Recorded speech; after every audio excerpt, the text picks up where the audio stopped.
NFSA के तहत 81.35 करोड़ लोगों को मुफ्त राशन दिए जाने से बढ़ेगा दबाव।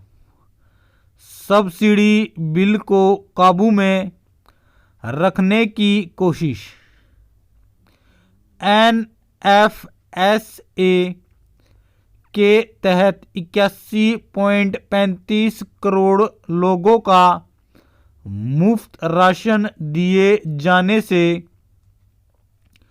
सरकार पर दबाव बढ़ेगा। इसके बावजूद सब्सिडी बिल के काबू में रहने की संभावना जताई जा रही है। सरकार की कोशिश सब्सिडी बिल को काबू में रखने की होगी। नई दिल्ली।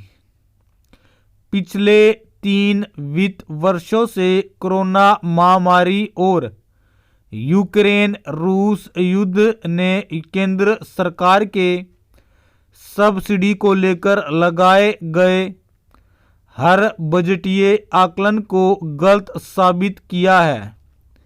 लेकिन जो संकेत अभी मिल रहे हैं उससे आगामी वित्त वर्ष 2022 और 23 में तस्वीर बदल सकती है। सब्सिडी बोझ को काबू में कर सकती है सरकार। सरकार का आकलन है कि अंतर्राष्ट्रीय स्तर पर जिंसों और प्राकृतिक गैसों की कीमतों में आई नरमी का सीधा असर सब्सिडी के मामले में दिखाई देगा और वह सब्सिडी बोझ को एक हद तक काबू में कर सकती है। प्रत्यक्ष व अप्रत्यक्ष कर संग्रह में हो रही है लगातार वृद्धि से भी सरकार का विश्वास मजबूत हुआ है कि वह मुफ्त अनाज योजना को लागू रखने के बोझ को आसानी से सहन कर सकेगी। सब्सिडी में इजाफा। वित्त मंत्री निर्मला सीतारमण ने बजट 2022 पेश करते हुए कहा था कि सब्सिडी के बोझ को पिछले वित्त वर्ष के मुकाबले 27% कम किया जा रहा है, लेकिन 81 करोड़ से ज़्यादा की आबादी को मुफ्त अनाज देने और उर्वरक सब्सिडी में भारी वृद्धि से पूरा गणित उल्टा गया है। अगले वित्त वर्ष में नहीं होगी इस साल जैसी स्थिति। वित्त मंत्रालय से जुड़े कुछ अधिकारियों का कहना है कि इस साल जैसी स्थिति अगले वित्त वर्ष नहीं होगी। एक तो मुफ्त अनाज को लेकर ही स्थिति साफ हो गई है कि यह जारी रहने वाली है। दूसरा, अंतर्राष्ट्रीय बाजार में गैस की कीमतों में नरमी आने का सीधा असर उर्वरकों सब्सिडी पर देखने वाला है। उर्वरक सब्सिडी के 2.2 लाख करोड़ रुपए रहने का अनुमान। चालू वित्त वर्ष के दौरान उर्वरक सब्सिडी के 2.2 लाख करोड़ रुपए रहने की स्थिति बन रही है, जबकि आगामी वित्त वर्ष के दौरान इसमें 40-50% तक कमी आने संभावना है।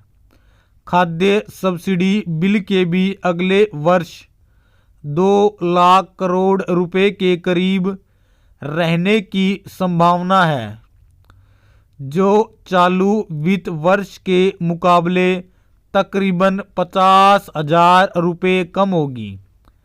सब्सिडी बिल 3.2 लाख करोड़ रहने का अनुमान।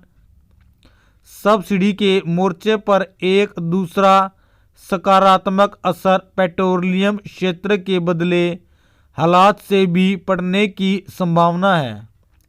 चालू वित्त वर्ष के दौरान सरकार को पेट्रोलियम कंपनियों के लिए अलग से 22,000 करोड़ रुपए की सब्सिडी का इंतजाम करना पड़ा है।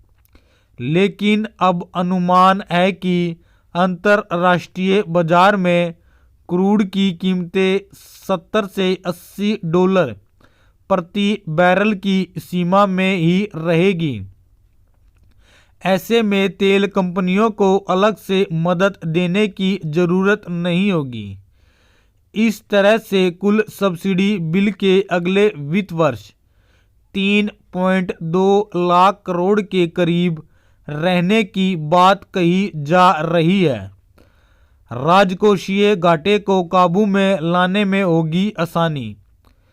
वित्त मंत्रालय के अधिकारी यह भी मान कर चल रहे हैं कि सब्सिडी के शिथिल बने रहने के साथ ही अगर राजस्व संग्रह में वृद्धि चालू वित्त वर्ष की तरह अगले साल भी बनी रहती है तो सरकार के लिए राजकोषीय घाटे को काबू में लाने में आसानी होगी।